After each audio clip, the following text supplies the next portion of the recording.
യുദ്ധങ്ങളും മഹാമാരിയും ലോകാവസാനത്തിലേക്ക് നയിക്കും.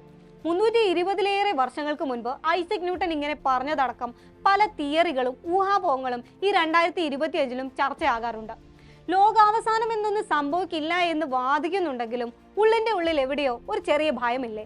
ഈ ലോകത്തിന്റെ അന്ത്യം എപ്പോൾ എങ്ങനെയായിരിക്കുമെന്ന് കണക്ക് കൂട്ടി കണ്ടെത്തിയിരിക്കുകയാണ് ഇപ്പോൾ ഭൗതിക ശാസ്ത്രജ്ഞർ. ഉൽക്കകൾ പൊട്ടി താഴേക്ക് വീഴുന്നു, ഭൂമി ഇടിഞ്ഞ് കെട്ടിടങ്ങളെല്ലാം അതിനടിയിലേക്ക് പോകുന്നു, സുനാമി വരുന്നു. ഇങ്ങനെ ലോകാവസാനത്തെക്കുറിച്ച് നമ്മുടെ ചിന്തകൾ പലതാണ്. എന്നാൽ ഈ പ്രതീക്ഷകളെല്ലാം തിരുത്തുകയാണ് കുറച്ച് നാൾ മുൻപ് വന്ന ഒരു റിപ്പോർട്ട്. ഈ വിശാലമായ ലോകം അവസാനിക്കുന്നത് ബിഗ് ക്രഞ്ച് എന്നറിയപ്പെടുന്ന പ്രതിഭാസത്തിലൂടെ ആയിരിക്കുമെന്നാണ് ശാസ്ത്രജ്ഞരുടെ പ്രവചനം. അങ്ങനെയെങ്കിൽ ഇനി എത്ര നാളാണ് ബാക്കി? ഈ പ്രതിഭാസം ഭൂമിയിൽ ആരംഭിച്ചു കഴിഞ്ഞോ? നോക്കാം.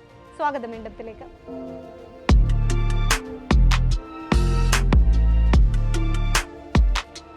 1380 കോടി വർഷങ്ങൾക്ക് മുൻപ് ബിഗ് ബാങ് എന്ന വിസ്ഫോടനത്തിലൂടെയാണ് പ്രപഞ്ചം ഉണ്ടായതെന്നാണ് ശാസ്ത്രലോകം വിശദീകരിക്കുന്നത്. അനന്തമായ സാന്ദ്രതയുള്ള ഒരു പോയിന്റ് വിസ്ഫോടിച്ച് സ്പേസ്, ടൈം, മാറ്റർ, എനർജി ഇവയെല്ലാം സൃഷ്ടിച്ചു. അന്നു മുതൽ പ്രപഞ്ചം വികസിച്ചുകൊണ്ടേയിരിക്കുകയാണ്. 1920-കളിൽ ബെൽജിയൻ ശാസ്ത്രജ്ഞനായ ജോർജ് സ്ലൈമത്ര നടത്തിയ നിരീക്ഷണമാണ് ഈ സിദ്ധാന്തത്തിന്റെ തുടക്കം.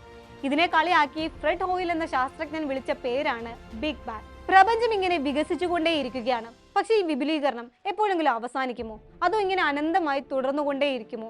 കോസ്മോളജിസ്റ്റുകളുടെ ഏറ്റവും വലിയ ചോദ്യമായിരുന്നു ഇത്. ആൽബർട്ട് ഐൻസ്റ്റീന്റെ ജനറൽ റിലേറ്റിവിറ്റി തിയറി പ്രകാരം പ്രപഞ്ചത്തിന്റെ ഭാവി തീരുമാനിക്കുന്ന 3 ഘടകങ്ങളിൽ പ്രധാനപ്പെട്ടതാണ് ഡാർക്ക് എനർജി. യൂണിവേഴ്സിന്റെ 67% ഡാർക്ക് എനർജിയാണ്. വിപുലീകരണത്തെ ത്വരിതപ്പെടുത്തുന്ന ഒരു രഹസ്യ ശക്തിയാണിതെന്നാണ് ശാസ്ത്രജ്ഞർ പറയുന്നത്. ഡാർക്ക് എനർജി ഗുരുത്വാകർഷണത്തിന് വിപരീതമായി പ്രവർത്തിക്കുന്നത് കൊണ്ടാണ് ഈ വികാസം സംഭവിക്കുന്നതെന്നാണ് നിരീക്ഷണം. എന്നാൽ പുതിയ ഡാറ്റ ഈ സിദ്ധാന്തങ്ങളെല്ലാം മാറ്റി നിർത്തുന്നതാണ്. പ്രപഞ്ചം എക്കാലം വികസിച്ചുകൊണ്ടിരിക്കുമെന്ന വിശ്വാസത്തിന് വിപരീതമായാണ് ഈ സിദ്ധാന്തം ഭൗതിക ശാസ്ത്രജ്ഞർ അവതരിപ്പിച്ചിരിക്കുന്നത്. കോർണൽ യൂണിവേഴ്സിറ്റിയിലെ ഭൗതിക ശാസ്ത്രജ്ഞനായ ഹെൻറി ടൈയുടെ നേതൃത്വത്തിലുള്ള ഒരു team Shanghai Jiao Tong university, Donostia international physics centre എന്നിവരുമായി സഹകരിച്ച് നടത്തിയ പഠനമാണിത്. Journal of cosmology and astroparticle ഫിസിക്സിൽ ഒക്ടോബറിലാണ് ഈ റിപ്പോർട്ട് പ്രസിദ്ധീകരിച്ചത്. യൂണിവേഴ്സിന്റെ മൊത്തം ആയുസ് 33.3 ബില്യൺ, അതായത് ഏകദേശം 3380 കോടി വർഷങ്ങൾ മാത്രമാണെന്ന് പഠനത്തിൽ പറയുന്നു. നമ്മളിപ്പോൾ 13.8 ബില്യൺ വർഷം പിന്നിട്ടിരിക്കുന്നു. ഇനി 19.5 ബില്യൺ വർഷങ്ങൾ കൂടി മാത്രമാണ് ബാക്കിയുള്ളത്. അടുത്ത 11 ബില്യൺ വർഷങ്ങൾ കൂടി പ്രപഞ്ചത്തിന്റെ വിപുലീകരണം ഇങ്ങനെ തന്നെ തുടരും. നിലവിലെ വലിപ്പത്തിന്റെ 1.7 ഇരട്ടി വരെയാകും. പിന്നെ 8 ബില്യൺ വർഷത്തിനുള്ളിൽ എല്ലാം നേരെ തിരിയും. ഒരു റിവേഴ്സ് ബിഗ് ബാങ്. പ്രപഞ്ചത്തിന്റെ വികാസത്തിന് കാരണമാകുന്ന ഡാർക്ക് എനർജി കാലക്രമേണ മാറിക്കൊണ്ടിരിക്കുകയാണെന്ന് അടുത്ത സമയത്ത് നടത്തിയ ഗവേഷണങ്ങൾ സൂചിപ്പിക്കുന്നുണ്ട്.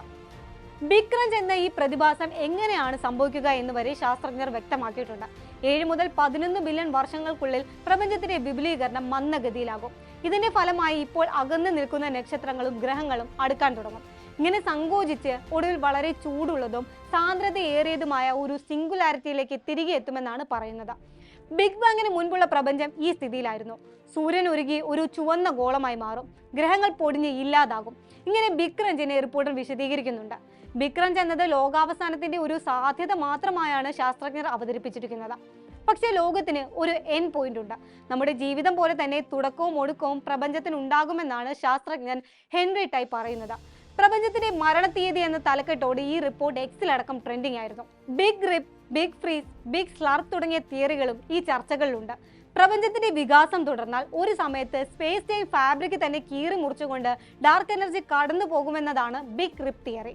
ഗാലക്സികൾ തമ്മിൽ അകന്നു പോകും, സൗരയൂഥങ്ങൾ വിഘടിക്കും, ഗ്രഹങ്ങൾ, നക്ഷത്രങ്ങൾ, ആറ്റങ്ങൾ അടക്കം ചിഹ്ന ഭിന്നമാകും എന്നീ പ്രവചനങ്ങൾ ഇതിന്റെ ഭാഗമാണ്. എല്ലാ നക്ഷത്രങ്ങളും കത്തിത്തീർന്ന് എല്ലാ ഊർജവും ഉപയോഗിച്ച് തീർന്ന് പ്രപഞ്ചം വളരെ തണുത്തതും ഇരുണ്ടതുമായ ഒരു ശൂന്യതയായി മാറുമെന്നതാണ് ബിഗ് ഫ്രീസ് തിയറി.